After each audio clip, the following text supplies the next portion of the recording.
Israel ஜனங்களில் பிறக்கிற ஆம்பளை பிள்ளைங்களை எல்லாம் கொன்றுங்கன்னு சொல்லிட்டு ராஜா சொல்றான். அப்படி செஞ்சீங்கன்னா நான் உங்களுக்கு நிறைய என்ன செய்வேன், பணம்லாம் தருவேன் அப்படின்னு சொல்லிட்டு ராஜா பேசுறான்.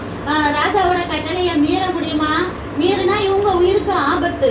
ஆனா அப்படி பாவம் பண்ணா யாரு கொன்றுவா? தேவன். ஏன்னா தேவனோட ஜனங்கள் தான் யாரு? இந்த இஸ்ரேல் ஜனங்கள். ஆனா அந்த மருத்துவச்சிகள் யாருக்கு பயந்தாங்கன்னா தேவனுக்கு பயந்தாங்க.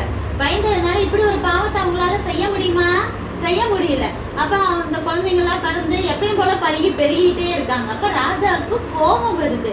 அந்த மருத்துவச்சிகளை கூப்பிட்டு சொல்றான், நான் உங்ககிட்ட என்ன சொன்னேன், அந்த பிள்ளைங்களெல்லாம் கொல்லதும் சொன்னேன்ல, யாருமே இறந்த மாதிரியே தெரியல அப்படின்னு சொல்லும் போது அந்த மருத்துவச்சிகள் வந்து உண்மை சொல்ல முடியாதுல்ல, சொன்னா இவங்களை கொண்டுருவாங்களா. உடனே அவங்க என்ன சொல்றாங்கன்னா, இல்லைங்க நாங்க போகும்போதே அவங்களுக்கு வந்துட்டு குழந்தை பறந்துருது, எபிரேய பெண்கள்லாம் ரொம்ப ஸ்ட்ராங்கா இருக்காங்க, டெலிவரிக்கு கூப்பிடுறாங்க, போறதுக்குள்ளே அவங்களுக்கு டெலிவரி ஆயிருது அப்படின்னு சொல்லிட்டு போய் சொல்லிடுறாங்க. அப்போ அந்த மாதிரி இருக்கும்போது திரும்ப பழகி பெருகுறாங்களேன்னு சொல்லிட்டு ராஜாவை என்ன செய்யறான், ஆட்கள் எல்லாம் அனுப்பி சின்ன பிள்ளைங்களை பிடிச்சு, இப்போ குழந்தைகள் இருப்பாங்களே, பிறந்த குழந்தைகள், பசங்க, ஆம்பளை பசங்களை மட்டும் தூக்கி நைல் நதியில போட்டுருங்கன்னு சொல்லிட்டு கட்டளை போடுறான்.